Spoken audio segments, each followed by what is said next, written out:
नमस्ते times drive family में क्रांति संभव स्वागत है आप सभी का टाइम्स ड्राइव शो के खास एपिसोड में जो हम लेकर आ रहे हैं मिजोरम के खूबसूरत नज़ारों के बीच से। और आज की गाड़ियां भी काफ़ी खूबसूरत हैं। कौन से प्रोडक्ट्स आज के एपिसोड में आपके लिए हैं, सबसे पहले वही बताते हैं। टाइम्स ड्राइव शो में सबसे पहले Hyundai की लेटेस्ट वर्ना आ गई है नए अवतार में। और बहुत दिनों के बाद मजा एक कैब्रियोले का, मर्सिडीज की E53 और रॉयल एनफील्ड की latest super meteor day to day running में कैसी है बताएंगे आज।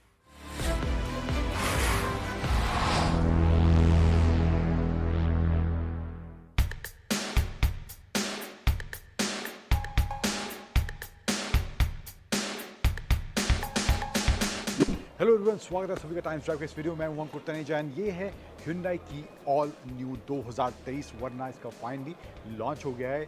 कुछ वीडियोस आप ऑलरेडी इसके देख चुके हैं डिज़ाइन को लेकर, लेकिन प्राइस क्या Hyundai ने इस वर्ना का रखा है, सबसे पहले बात करते हैं उसकी। प्राइस जो इसका स्टार्ट हो रहा है वो है 10.89 लाख से, जो इसका प्राइस स्टार्ट हो रहा है स्टार्टिंग वेरिएंट का। फिर उसके बाद जो और वेरिएंट है इसमें 1.5 लीटर जो MPI जो नेचुरल एस्पिरेटेड पेट्रोल इंजन है, उसमें 4 वेरिएंट हैं, EX, S, SX और SXO। तो प्राइस उसमें स्टार्ट हो रहा है 6 स्पीड मैनुअल का जो प्राइस है 10,90,000 एक शोरूम उसका प्राइस है। एंड टॉप वेरिएंट जो है इस 1.5 लीटर नेचुरली एस्पिरेटेड इंजन में, उसका प्राइस है 16,19,500 रुपीज़ एक शोरूम। देन एक और इंजन का ऑप्शन है 1.5 लीटर टर्बो पेट्रोल इंजन का भी ऑप्शन दिया गया है। SX और SXO दो वेरिएंट का उसमें ऑप्शन है। उसका प्राइस स्टार्ट हो रहा है 14,83,500 से और जाता है टॉप वेरिएंट के लिए 17,37,900 रुपीज़ एक शोरूम। अब बात करूं इंजन ऑप्शंस जो इसमें दिए गए हैं, दो इंजन हैं, 1.5 लीटर टर्बो और 1.5 लीटर नेचुरली एस्पिरेटेड। इंजन में जो पावर दी गई है, पावर की बात करूं तो पावर नेचुरली एस्पिरेटेड इंजन में है वो है अराउंड 113 bhp की, एंड जो टर्बो पेट्रोल इंजन में है वो है अराउंड 157 bhp की। और टर्बो का जो टॉर्क है वो है अराउंड 253 न्यूटन मीटर्स का। अब डिज़ाइन की बात करें तो यहाँ पर जो मेन अट्रैक्शन इस गाड़ी को पहली पिक्चर्स देखने के बाद से लग रही हैं वो है इसकी कनेक्टेड हेडलाइट, जो DRL दिया गया है, एंड जो टेल लाइट है कनेक्टेड वो भी आपको दिखाएंगे। लेकिन कनेक्टेड ये लाइट देख रहे हैं DRL यहाँ पर इस तरह से कुछ इस नई वर्ना के डिज़ाइन देखने को मिलती है। एंड देखने में वाकई में ये थोड़ी फ्यूचरिस्टिक, जैसे कि Hyundai कह रहा है, ज़रूर फ्रंट से लग रही है। डिज़ाइन टोटली पुराना जनरेशन कहूँ, ये छठा जनरेशन है, उसके मुकाबले काफ़ी हद तक बदल गया है। बट यहाँ पे हेडलैम्प्स देखने को मिलेंगे इसके, एंड सेंसर्स दिए गए हैं, एंड थोड़ा वो स्पोर्टी लुक भी यहाँ पर इसके बम्प में देखने को मिलेगा। पियानो ब्लैक एलिमेंट ग्रिल में देखने को मिलेगा, एंड सेंसर्स यहाँ पर इस फ्रंट में इस ग्रिल में भी देखने को मिल जाएंगे। साइड में आए तो साइड में टायर्स की बात करूँ तो टायर्स का जो साइज़ है वो है अराउंड 16 इंच का, 205 सेक्शन के टायर्स इसमें दिए गए हैं। साइड प्रोफाइल में यहाँ पर वही प्रॉपर लॉन्ग सेडान वाला फील, एंड व्हील बेस भी इसका कहें कि पहले के मुकाबले काफ़ी ज़्यादा बढ़ गया है। या Hyundai जो कह रही है कि सेगमेंट में सबसे ज़्यादा व्हील बेस अब इस गाड़ी में देखने को मिलता है। दैट मीन्स अंदर थोड़ा स्पेस बेटर होने वाला है। ये जो सेक्शन है ये इस गाड़ी की एक USP मुझे लग रहा है। जो इसका टेल वाला डिज़ाइन है वो एक वाकई में रिफ्रेश फ्यूचरिस्टिक डिज़ाइन देखने में ज़रूर लग रहा है। वर्ना की बड़ी सी ब्रांडिंग है, Hyundai का लोगो, SX जो वेरिएंट है उसकी ब्रांडिंग दी गई है, सेंसर्स स्वैप देखने को मिल रहे हैं। चलते हैं अंदर। अंदर क्या इन टर्म्स ऑफ फीचर्स मामला इसमें देखने को मिलता है। Let's go and check that out.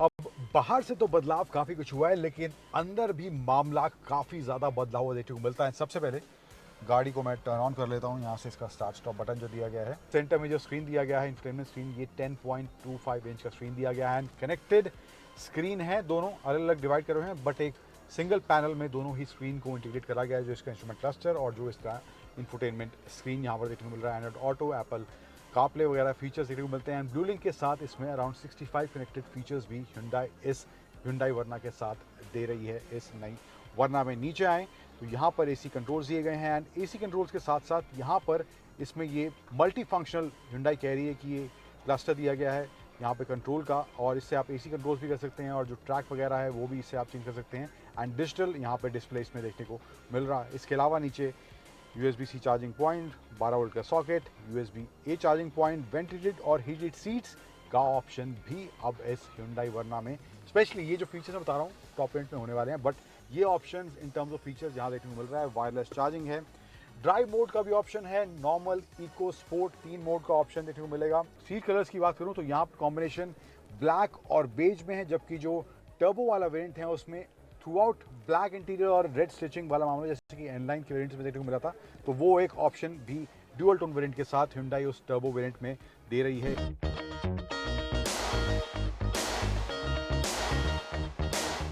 अब रियर सीट की बात करें तो स्पेस के मामले में यहाँ पर सब कुछ सॉर्टेड फील हो रहा है।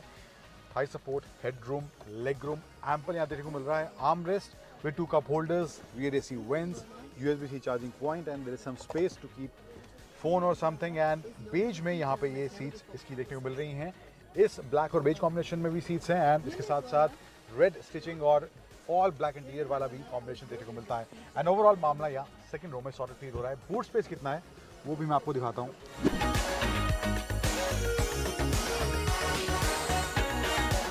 सो बूट स्पेस जो इसमें दिया गया है वो है 528 लीटर्स का ये बूट स्पेस यहाँ पर इस Hyundai की नई 2023 वर्ना में देखने को मिल रहा है। एंड काफ़ी अच्छा स्पेस यहाँ पर देखने को मिल रहा है। स्पेयर टायर की बात करें तो वो इसमें दिया गया है 15 इंचेस का, 16 इंच के व्हील्स हैं, 15 इंच का स्पेयर टायर देखने को मिल रहा है। तो ये कुछ डिटेल्स हैं इस नई ऑल न्यू 2023 Hyundai वर्ना को लेकर।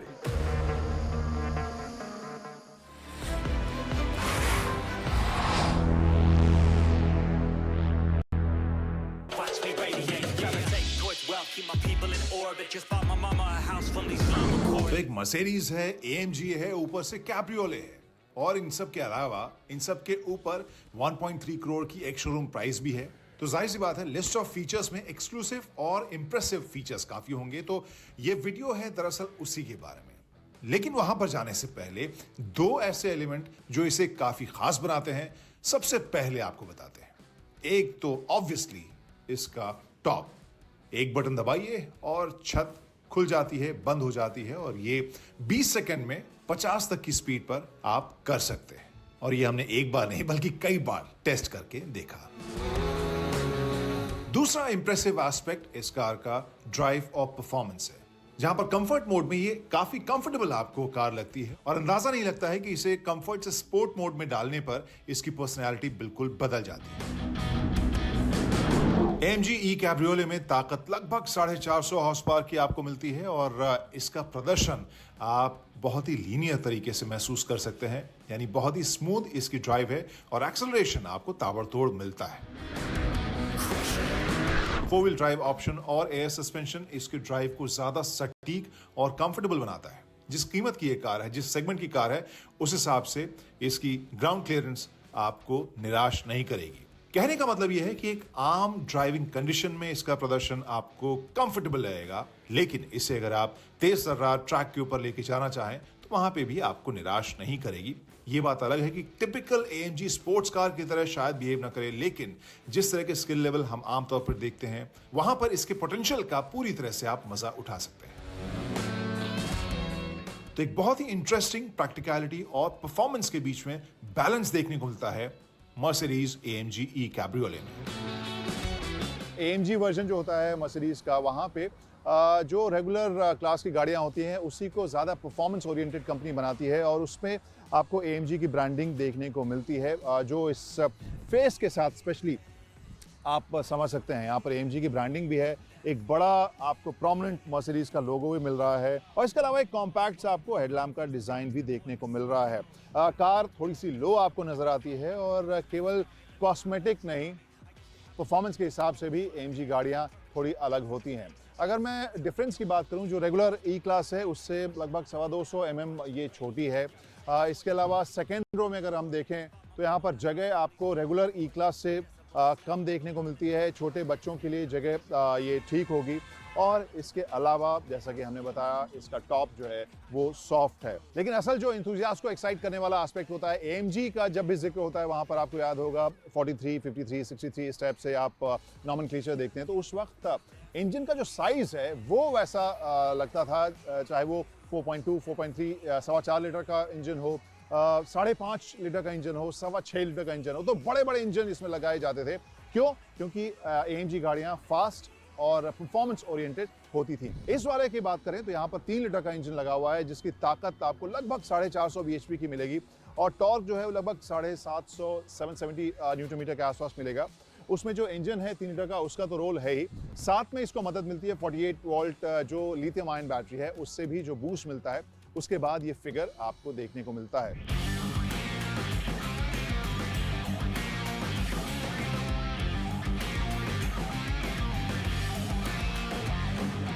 अब हम बात करते हैं इसके उस एस्पेक्ट की जो सभी को एक्साइट कर रही है, हमें भी।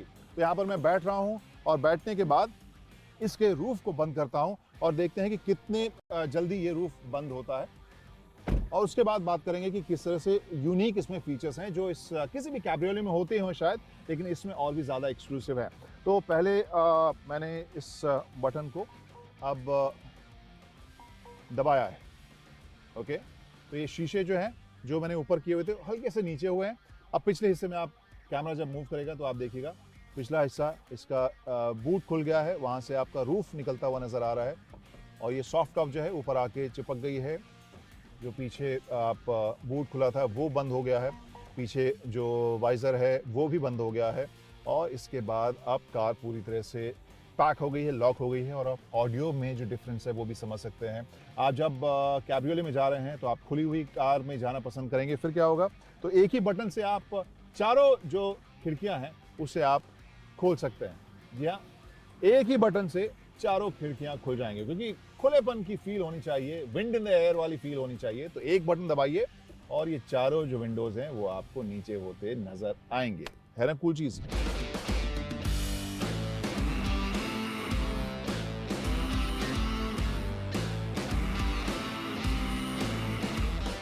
अब बात करते हैं कुछ फीचर्स की। अब 1.25 करोड़ के ऊपर की गाड़ी है, यहाँ 1.3 करोड़ इसकी एक शोरूम प्राइस है। और इसके बाद क्या क्या यहाँ पर अंदर आपको देखने को मिलेगा, तो शुरू करते हैं उस वाले एस्पेक्ट से जिससे ये AMG बनती है। और वो जो दो आपको डायल यहाँ नीचे देखने को मिलेंगे, एक तो स्टीयरिंग व्हील आपको टिपिकल AMG स्टाइल में आपको देखने को मिल ही रहा है, यहाँ पर AMG की बैजिंग है, लेकिन ये दो चीज़ खास है। ये फिलहाल कंफर्ट मोड में आपको ये देखने को मिलेगा, ड्राइव मोड जो है। इसके अलावा आप देख सकते हैं S यानी स्पोर्ट मोड। इसके अलावा आप जब स्पोर्ट प्लस करेंगे तो ये ऑब्वियसली जो ट्रैक रेडी हो जाएगी। और यहाँ पे इससे जब चेंज करेंगे तो ऐसा नहीं कि केवल इसके डायनामिक्स में आपको फ़र्क महसूस होगा, इसको आप अपने हिसाब से कस्टमाइज़ भी कर सकते हैं। यहाँ पर जैसे आप देख सकते हैं सस्पेंशन जो है वो S+ में आ गया है। और अगर आप अलग परम्यूटेशन कॉम्बिनेशन चाहते हैं तो यहाँ पर सस्पेंशन कंफर्ट मोड में है, स्पोर्ट मोड में है और S+ में। तो यहाँ पर वो आप चेंज कर सकते हैं। इंजन स्टार्ट स्टॉप जो ट्रैफिक में आपको देखने को मिलता है उसे आप यहाँ से ऑफ कर सकते हैं। तो ये दो डायल आपको ख़ास अलग से देखने को मिलेंगे। एक और ख़ास चीज़ जो है वो मैं इस डायल को चेंज करके आपको सुनाता हूँ। बल्कि जब कंफर्ट मोड में है तो अच्छी सी आवाज़ आ रही है, स्पोर्ट मोड में डाला तो ज़रा सुनिएगा, हल्की सी पॉपिंग आपको सुनाई देगी। और ऑब्वियसली अभी स्टैटिक है तो वहाँ पे आप एग्जैक्टली वो फुल जो फीलिंग होती है वो महसूस नहीं कर पाएंगे, लेकिन ये उससे आप हासिल कर सकते हैं। इसके अलावा रेगुलर जो इंस्ट्रूमेंटेशन है उसको कंट्रोल करने के लिए बटन्स हैं, क्रूज कंट्रोल के बटन्स आपको यहाँ पर देखने को मिल रहे हैं। पैडल शिफ्टर्स भी आपको यहाँ देखने को मिल रहा है। और जैसा कि हम सीरीज़ की बहुत सारी गाड़ी में देखते हैं, जो गियर शिफ्ट है वो आपको यहाँ राइट साइड इस स्टिक में देखने को मिल रहा है।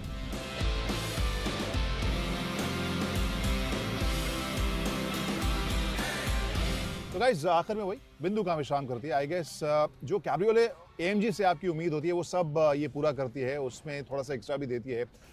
इसके अलावा since this is E53 AMG, तो यहाँ पर पिछली जो रो है उसमें जगह कम है, लेकिन छोटे बच्चों के लिए जगह बन जाती है। सो मोरलेस अगर आप छोटी फैमिली के साथ या कभी मुश्किल से आपको दोस्तों को भी बिठाना पड़े, बहुत ज़्यादा मामला स्ट्रगल वाला नहीं रहेगा अगर एवरेज इंडियन हाइट से नीचे है। कहने का मतलब ये है कि जिस तरह की प्राइसिंग हम इंडियन कार मार्केट में फिलहाल देख रहे हैं उस हिसाब से 1.3 हो सकता है कि आप कहेंगे हाँ मैं ऐसे क्यों कह रहा हूँ, but it's not that expensive, specially जब आपके पास ऑप्शन भी काफ़ी कम है।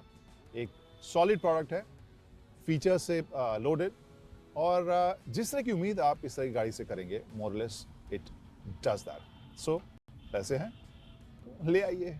अगर हाँ एक और कंडीशन, अगर मौसम है आपके घर के आसपास तब ले आइए, क्योंकि साल के 10 महीने अगर रूफ बंद करके ये कार चलानी पड़े तो शायद फील उतनी नहीं आएगी।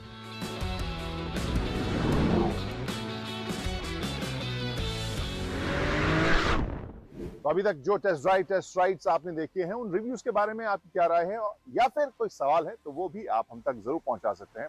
एक छोटे से ब्रेक के बाद हम हाजिर होंगे एक और कहानी लेकर, लेकिन आपको बता दें कि जो सभी सोशल मीडिया हैंडल्स हैं जिस पर आप हमें फॉलो कर सकते हैं, सवाल पूछ सकते हैं, राय जाहिर कर सकते हैं, वो सब आपके टीवी स्क्रीन पर फिलहाल मौजूद है। हाजिर होते हैं थोड़ी देर में, लेकिन जाइएगा मत, चैनल मत बदलिएगा।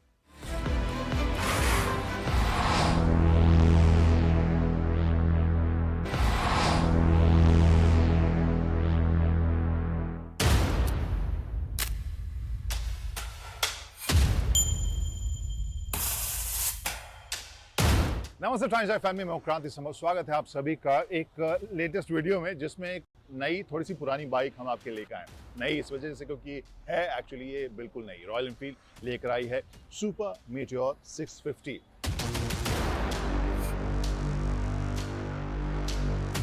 अब मैं इसे पुरानी क्यों कह रहा हूँ? पुरानी इस वजह से क्योंकि टाइम्स ड्राइव अगर आप फॉलो कर रहे हैं तो आपने देखा होगा कि अंकुर ने इसे लंबे रास्ते के ऊपर राजस्थान में राइड किया था, और फर्स्ट राइड रिपोर्ट में लगभग सभी इसके एस्पेक्ट जो थे वो उन्होंने कवर किए थे, चाहे इसके इंजन स्पेक्स की बात हो, वेरिएंट्स की बात हो, प्राइसिंग की बात हो। लेकिन अब आपके मन में आई नो सवाल ये आया कि जब वो हम बता ही चुके हैं फिर ये वीडियो क्यों बना रहे हैं। तो यहाँ पर मैं बताऊँ, कुछ एक क्वेश्चंस थे मेरे दिमाग में, क्योंकि मैंने इसे राइड नहीं किया था, तो मैंने अंकुर से रिक्वेस्ट किया कि थोड़ी दूर मुझे भी चलाने दो, और इसे रियल लाइफ कंडीशन में अर्बन माहौल में अगर मैं इसे चलाऊं तो कैसा लगेगा वो मैं जानना चाहता था। लेकिन सबसे ज़्यादा ईमानदारी से कहूँ तो मैं जानना चाहता था कि ये साउंड कैसा करती है। तो सबसे पहले वही आवाज़ आपको सुनाता हूँ मैं।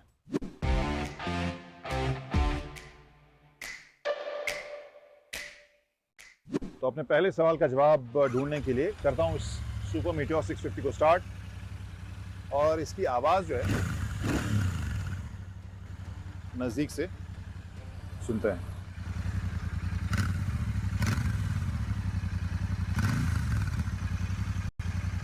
आवाज़ ये जानी पहचानी आपको लगेगी, क्योंकि जो आप 650 में चाहे वो कॉन्टिनेंटल हो या फिर जो इंटरसेप्टर है, वहाँ पे जो आवाज़ है ऑलमोस्ट वही आवाज़ इसको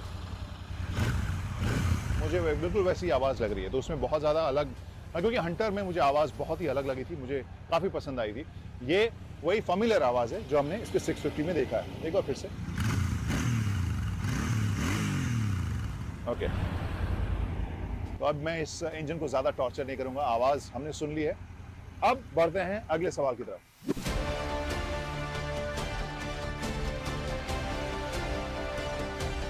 अगला सवाल, टॉल राइडर्स के लिए ये कैसी थी? और वहाँ पे मैं कहूँगा कि कंफर्टेबल मुझे बाइक लगी। कंफर्टेबल ये क्रूज़र मुझे लगी अपने इस हाइट के साथ। आई एम ऑलमोस्ट 6'3", और जो फुट फॉरवर्ड इसका पोजीशन है उस हिसाब से जो राइडिंग पोस्चर है वो मुझे काफ़ी कंफर्टेबल ज़रूर लगा। हाँ, सस्पेंशन का जो सेटअप है थोड़ा सा रिजिड ये लगेगा, जो मुझे महसूस हुआ है, लेकिन उसका फ़ायदा मुझे इसकी हैंडलिंग और राइड क्वालिटी में मिली है। अगर मैं हैंडलिंग की बात करूँ, जो शहरी ट्रैफिक में मैंने देखा बहुत अजाइल ये रही है, लेकिन ये झटका जो है थोड़ा सा ज़्यादा एक्स्ट्रा आपको इसके सस्पेंशन सेटअप की वजह से ज़रूर लगेगा।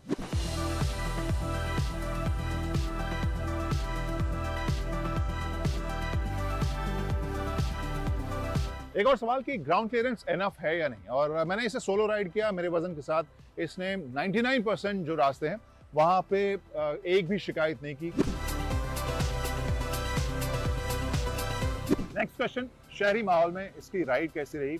क्या ये बहुत ज़्यादा बल्की तो नहीं है या कहीं ज़्यादा हल्की तो नहीं? यहाँ पे मैं कहूँगा कि एक बहुत ही इंटरेस्टिंग बैलेंस मुझे नज़र आ रहा है। क्यों मैं इंटरेस्टिंग कह रहा हूँ? क्योंकि जो इसे आप देखेंगे, जब इसके ऊपर बैठेंगे तो आपको लगेगा कि हाँ, एक बड़ी बाइक आप चला रहे हैं। एक टिपिकल जो पावरफुल क्रूजर्स आप चलाते हैं वो फीलिंग आपको आएगी। ये बल्कि उस हिसाब से आपको लगेगी और लगेगा कि हाँ, पैसा वसूल हो रहा है। लेकिन इंटरेस्टिंग इस वजह से मैं कह रहा हूँ क्योंकि जब इसे आप चलाना शुरू करते हैं तो इसका इंजन का परफॉर्मेंस मुझे काफ़ी स्मूथ लगा, और जिस तरह का पिकअप मुझे इसमें मिला है वो मुझे शहरी माहौल में एक तेज सर्रार बाइक का एक्सपीरियंस दे रहा है। तो इंजन जो है इस बल्क के साथ, इस वजन के साथ भी काफ़ी चुस्त मुझे नजर आई, और वो मुझे आम ट्रैफिक में इसे तेजी से निकालने में मददगार साबित हुआ।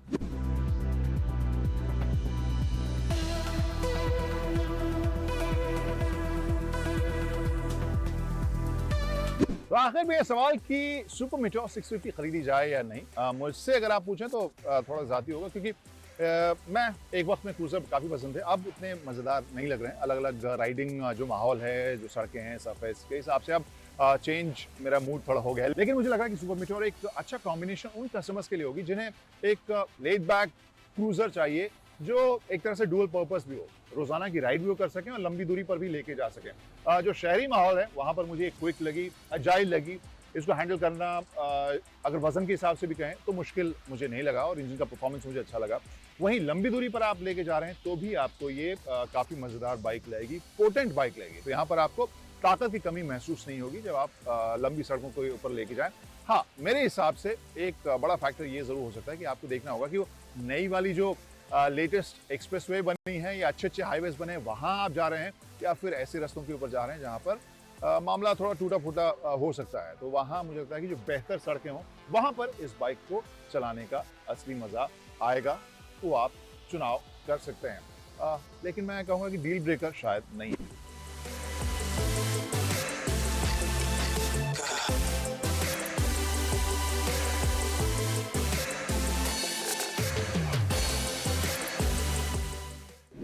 तो टाइम्स ड्राइव शो के आज के एपिसोड में इतना ही। कैसा लगा हमें ज़रूर बताइएगा। नई-नई गाड़ियाँ, सवारियाँ लेकर हम अगले हफ्ते फिर से हाज़िर होंगे। लेकिन कोई सवाल है, कोई फीडबैक है तो फिर हमारे सभी सोशल मीडिया हैंडल्स आपके टीवी स्क्रीन पर मौजूद हैं। वहाँ पर हमारे साथ कनेक्ट कीजिए, संदेश भेजिए।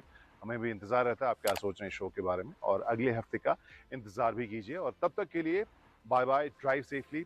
आगे की सीट पर हों या पीछे की सीट पर कार में, सीट बेल्ट ज़रूर लगाइए और अगर आप राइड कर रहे हैं तो हेलमेट ज़रूर पहनिए।